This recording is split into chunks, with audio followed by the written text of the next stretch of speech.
Garden রিচের Harimohan Ghosh কলেজে মনোনয়নপত্র তোলা নিয়ে নজিরবিহীন ঘটনা। সংঘর্ষ, বোমা, গুলিতে পুলিশ কর্মীর মৃত্যু। পরিস্থিতি নিয়ন্ত্রণে নামানো হয় র্যাব। ছাত্র সংসদ নির্বাচনের মনোনয়ন তোলা নিয়ে আজ সকালে গন্ডগোল বাধে ছাত্র পরিষদ ও তৃণমূল ছাত্র পরিষদের মধ্যে।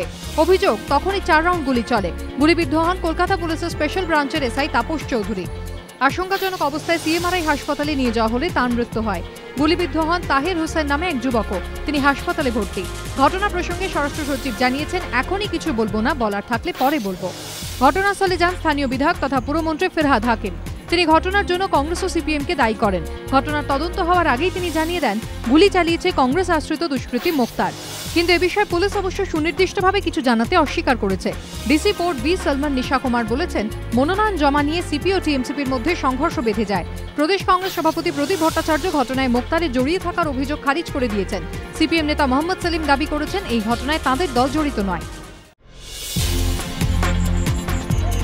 জেলেই আরাবুল ইসলাম। পরপর 3 বারের চেষ্টাতেও জামিন পেলেন না বামনঘাটা কাণ্ডে জেল হেফাজতে থাকা এই তৃণমূল নেতা।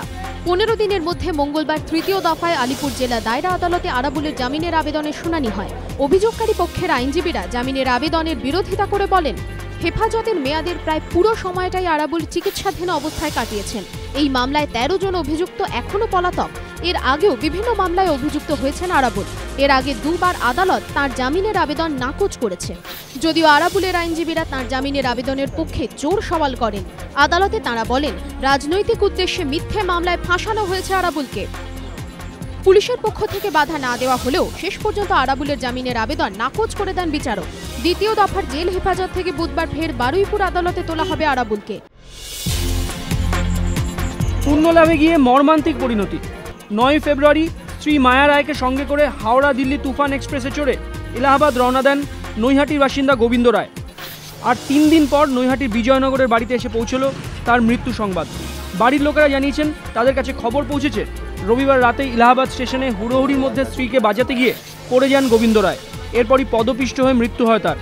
গোবিন্দবাবুর স্ত্রী মায়া রায় এলাহাবাদের একটি হাসপাতালে চিকিৎসাধীন। কুম্ভ মেলা কমিটির সঙ্গে যোগাযোগ করে তাকে বাড়িতে ফিরিয়ে আনার চেষ্টা চালাচ্ছেন পরিজনরা। সোনারপুরের কামারবাঁধ এলাকার বাসিন্দা দম্পতি শিবু ও মলি সর্দার। স্থানীয় সূত্রে খবর, বছর 8 আগে পেশায় গাড়ি চালক শিবুর সঙ্গে বিয়ে হয় মলির। প্রতিবেশীদের দাবি, শনিবার থেকে তাদের বাড়ির দরজা বন্ধ রয়েছে। সোমবার শিবুই তাঁর দাদা ক্ষুদিরাম সর্দারকে ফোন করে জানান, স্ত্রীকে খুন করে ঘরেই পুঁতে রেখেছেন তিনি। এরপরই সোনারপুর থানায় গোটা বিষয়টি জানান ক্ষুদিরাম সর্দার। মঙ্গলবার ম্যাজিস্ট্রেটের উপস্থিতিতে ঘরের মেঝে খুঁড়ে মলি সর্দারের দেহটি উদ্ধার করে পুলিশ। মলির বাড়ির লোকেদের দাবি, তাঁদের কানে কখনো কোনো পারিবারিক বিবাদের কথা এসে পৌঁছয়নি। তা সত্ত্বেও এই ঘটনায় কার্যত শোকস্তব্ধ তারা। দেহটি উদ্ধারের পর ময়নাতদন্তের জন্য পাঠিয়েছে পুলিশ। ঘটনার পর থেকেই পলাতক অভিযুক্ত স্বামী শিবু সর্দার।